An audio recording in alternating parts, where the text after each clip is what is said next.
tuvo ella la generosidad. Norma, te agradezco enormemente que hayas postergado tu regreso a Córdoba para quedarte con nosotros compartiendo con la audiencia tu estada en Rosario y presentar en sociedad este libro. ¿A quién te lo muestro? ¿A Nico? ¿A vos? ¿A Nicolás? Mirá que yo siempre digo, idéntica a Marina Foré. Norma Morandini, de la culpa al perdón. Su libro que tiene esto como subtítulo: ¿Cómo construir una convivencia democrática sobre las intolerancias del pasado? Este libro me contabas esta mañana que lo escribiste hace 10 años atrás. 10 años y nadie quiso publicar. Y ahora entiendo la ¿Habría cautela miedo de las editoriales, tal vez porque entre nosotros todavía hablar de perdón o hablar de culpa son palabras que suenan un poco, tenemos prejuicio. Yo tengo que decir, antes que nada, que lo único que no se puede perdonar es el crimen. Y como hubo crímenes y están siendo juzgados en los tribunales, es decir, el perdón es a nosotros mismos, es decir, qué responsabilidad tuvimos en la tragedia colectiva, y no para hacer un mea culpa y andar haciendo patrullaje moral uno sobre otro, sino que cada uno pueda mirarse a sí mismo y preguntarse qué responsabilidad tuvo para no andar con el dedito en alto poniéndole culpas a los otros. Por supuesto que la contale a la audiencia responsabilidad... que de alguna manera el disparador de este libro tuvo que ver con un exilio tuyo generado allá en la década del 70 y con la desaparición de tus dos hermanos menores, ¿no? Sí, Cristina y Néstor. yo soy una hija de los años 70, me tuve que ir al exilio porque secuestraron a mis hermanos que se llamaban Néstor y Cristina, eran mis dos hermanos menores, y cuando regresé del exilio, es decir, yo ya era periodista y así como el exilio es un desgarramiento, tengo que agradecerle al periodismo que me permitió ejercer periodismo en libertad en España y en Portugal, sí, y de alguna manera denunciar lo que la mordaza del miedo acá impedía en aquellos años. Cuando regresé, yo digo siempre, no regresé a Argentina democrática, sino regresé al pasado, que era el juicio de las juntas. Llegaste justo como corresponsal para cubrir todo lo que pasaba en ese momento. Fui contratada por O Globo para hacer una cobertura especial y por la Cambio 16, la revista que tenía mucho prestigio, no es esta Cambio 16 horrible que se está mencionando en estos días. Y estuve ahí, digo, internada, porque fueron 6, 7 meses, escuchando desde las 2 de la tarde hasta las 11 de la noche lo que contaban. Nunca vamos a dejar de terminar de agradecer a los sobrevivientes que venciendo su miedo, que venciendo en un momento que todavía tener desaparecidos era tener estigma, que contaron, nadie sabía si la democracia iba a seguir, reconstruyeron ese rompecabezas macabro del terrorismo de Estado. Que yo no puedo abstraerme de la noche en la que se leyó por televisión el prólogo de Ernesto Sábato y dieron testimonio, estaba en nuestra serie y demás, y era un viernes a la noche. Yo me acuerdo que prácticamente los restaurantes estaban desiertos porque todo el mundo se reunía en las casas de amigos y demás para compartir eso, que terminó siendo tan fuerte que me acuerdo yo, como si fuera hoy, que estábamos en la casa, un grupo de gente amiga, y no podíamos dejar no podíamos metabolizar esa conmoción. Digo, internalizamos el horror. Y eso que no se sabe, que yo está analizado en el libro, nosotros los periodistas no podíamos entrar con grabadores, fue un juicio público, pero no oral. Es decir, que ya comenzó velado, se taparon muy bien los ruidos. ¿Qué eran los ruidos? Eran los testimonios de dolor. Los periodistas teníamos que decir con palabras propias todo lo que ahí escuchábamos. Ninguno de nosotros, ninguno en 6 meses tuvo la maestría que tuvo Borges en un solo día de escribir una crónica memorable que decía: no era un peronista, no era un comunista, era un hombre que sufría. Esa dimensión de humanizar el dolor, no ideologizarlo, no era peronista, no era comunista, era un hombre que sufría. Eso, es decir, la posibilidad de poder identificarse con el dolor del otro. La perversión de la desaparición es que uno no los ha visto morir. Eso que escribió Borges. Sí, también, ¿no? sí, a mí me impresionó mucho porque es una crónica memorable y la perversión del desaparecido es que no se lo ha visto morir. al no, si nos pasa a nosotros, yo no puedo ver cuando viene gente, me dice, fui compañero de su hermano, estaba enamorada de su hermana, si ellos tenían 20 años, y la gente que tiene hoy la edad que tendrían ellos, son señores. Yo no puedo verlos, no puedo, porque para mí siguen siendo aquellos que tenían 20, 21 años. Con ilusiones, con sí, futuro, con sueños. Sí, yo he tenido que esperar 35 años de mi vida para poder hablar sin quebrarme, sin llorar, porque la intimidad es el dolor. ¿No? No hay nada más íntimo, uno se esconde cuando sufre. Es decir, Dos cosas me llevan a preguntarte. Viste que ahora salió a la luz por esto de endilgársele al flamante Papa que tuvo que ver con la desaparición de 2 sacerdotes. Salió a la luz parte de lo que el interrogatorio a Bergoglio en su momento, y ahora apareció uno de esos sacerdotes que creo que vive en un monasterio trapense en Suiza, diciendo que de ninguna manera tuvo nada que ver. ¿Qué sí, lectura por eso yo digo que es parte de un poco la conclusión del libro. Tenemos que desentrañar el terrorismo de Estado como fenómeno, pero no, es decir, esto que yo le llamo patrullaje moral, es decir, tenemos todavía una sociedad con el techo de vidrio, no podemos seguir tirándonos piedras unos a otros. Cuando hay represión, cuando hay miedo, las personas se distorsionan, no hay nada más indigno que una persona que tiene miedo, porque es lo que nos acerca a los animales. Tenemos instintos, nos hacemos egoístas, nos hacemos el miedo. Entonces había responsabilidad, los poderes tuvieron responsabilidad, la tuvo la iglesia, lo tuvo la prensa, la tuvo es decir, la dirigencia empresarial. Pero el buen vecino que cerró los visillos para no ver lo que pasaba en la calle, ¿quién lo puede juzgar? Y como todo fue clandestino, también la solidaridad fue clandestina. El que ayudaba a que mucha gente salvara la vida o se fuera o le ayudaba con dinero o lo escondía en la casa, no andaba con un cartel diciendo cosas.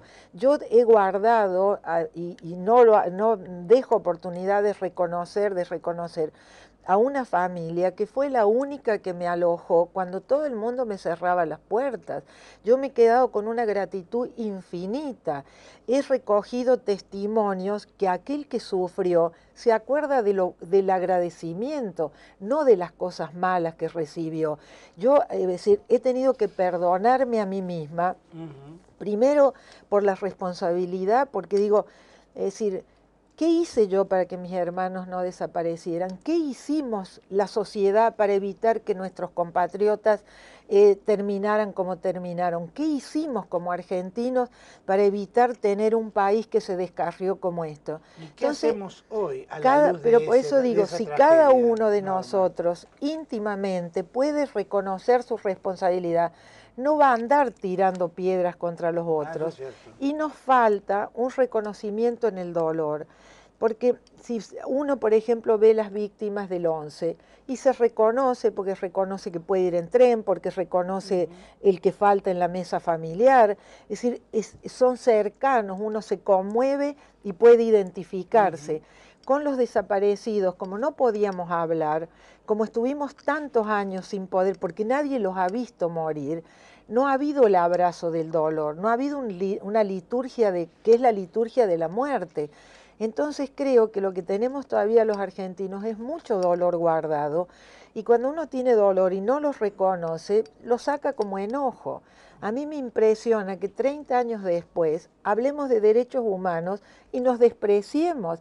La riqueza de los derechos humanos es que todos tenemos derechos solo por la condición de persona. Pero vos no hablas de odio, vos hablas de amor. No, a mí me ha ayudado, es decir, agradezco tanto a la vida que me haya ayudado a trabajar a favor y no en contra. ¿Y por qué no lo podemos hacer colectivamente? Bueno, yo creo que vamos camino a eso. La gente no se anima a decir lo que siente. La primera carta que yo recibí de este libro fue una muchacha que me dijo: la AAA mató a mi padre y a mi hermano. Le agradezco que usted me haya permitido reconocer mis sentimientos. Me escribió un juez que está juzgando a los militares diciéndome: tengo su libro al lado de mi mesa de cabecera, Es decir, porque es un hombre que sufre. Si ideologizamos lo que nos pasó, nos alejamos de esa dimensión humana de que le ha pasado a nuestra gente. A mí me pasó, le pasó a mi familia, pero esto no me da, a mí me da autoridad de testimonio, pero no me da derecho a ponerme por encima de la ley. La ley tiene que ser igual, tenemos que hacer del pasado pedagogía. Hemos llegado a un consenso, nunca más. Ahora, no alcanza con decir nunca más. Hay que erradicar la violencia de los corazones, de las palabras, decir, los derechos humanos. ¿Qué le pasó al mundo con el nazismo? Elaboró el mundo, la sensatez de los hombres sensatos, la Declaración Universal de los Derechos del Hombre, que es la mayor utopía a la que nos seguimos aferrando porque no se cumplen a lo largo y ancho del planeta, pero es una utopía a la que hay que aferrarse. Nuestra Constitución ha incorporado toda una normativa de derechos humanos. Entonces la sociedad tiene que saber, los jóvenes tienen que saber que una cosa es denunciar la violación, pero hay que anunciar que tenemos derechos. Y los derechos es que somos iguales, que no importa, es decir, cómo se piense, si se respeta la legalidad democrática. ¿Y qué aprendimos después de 30 años de recuperar la democracia, Norma? Creo que estamos aprendiendo, es la primera vez que la sociedad se está incorporando derechos, hay que indignarse a tiempo para no enfurecerse después, porque la furia nos destruye, no podemos estar cada 10 años armando y desarmando nuestro país, hay que armar instituciones que nos trasciendan, superar el personalismo, no necesitamos más papás o mamás que nos digan y que nos lleven de la nariz diciendo quién miente, quién no miente. Tenemos que ser responsables, que es lo que nos falta incorporar. Ejercitamos la libertad, pero la libertad tiene una única limitación, que es la responsabilidad con ese privilegio de ejercer la libertad. Yo confío, esto que nos ha pasado, la conmoción que nos hace sentir iguales en el otro, por el orgullo de tener un papa argentino. Es decir, no es el orgullo de decir, papa argentino, porque es una nueva jactancia, sino que el papa nos ha dado permiso para hablar de cosas que parecía que yo misma a veces me sentía como una predicadora, porque da un poco de vergüenza si uno tiene el discurso público, descalificación, somos todos, nos estamos insultando unos a otros, nos estamos agraviando, nos decimos mentirosos. Entonces venir y hablar de amor, de reconciliación, nos tenemos que reconciliar con nosotros, no es con los torturadores. ¿Vos creés que vamos camino a esta reconciliación hoy a en vernos Argentina, como argentinos, a saber que la democracia es plural, que la pluralidad es lo que hace rica una democracia, es el fundamento de una democracia. ¿Camino? Yo creo que estamos sí. En la búsqueda? Estamos en la búsqueda. 30 años de democracia, creo que es una tensión, por primera vez hay una bisagra entre un autoritarismo que se niega a irse y una democracia que no termina de cuajarse como valores compartidos, ¿no? La democracia no puede ser interpretada, no es solo votar, es participación, es transparencia, es respeto a las minorías. La república es la división de poderes. No podemos decimos, tenemos presidencialismo fuerte. No, señor. Tenemos un poder ejecutivo que se hace poderoso porque debilita al Parlamento, subordina a la justicia y quiere condicionar a la opinión pública. Me parece que hay una parte importante ya de la ciudadanía que siente que quiere vivir en una normalidad democrática. ¿Cuál es el arma que tiene el ciudadano común hoy por hoy para ponerle límite a el exceso de poder? La participación, el no hacer lo mismo que criticamos, no hay que tirar piedras, no hay que insultar, ejercer los derechos, indignarse a tiempo para no enfurecerse después, como pasó en el 2001, que todavía nos estamos levantando los ladrillos de ese país que apareció de manera descarnada. El cadáver que nos deja la dictadura es la política. Hay que rehabilitar la política, pero la política no es solo la militancia juvenil. La política es la participación, es resolver los problemas. Sin política no hay democracia, sin libertad no hay democracia. Te quiero hacer esta pregunta para ir cerrando. Digo, cuando logramos llegar en el 83 a vivir la democracia, aquel 10 de diciembre era un día de fiesta, yo fui testigo privilegiado y preferencial, estaba 2 pisos abajo de donde estaba Alfonsín. Me acuerdo esa noche el coro del Colón cantando la Aleluya en la puerta.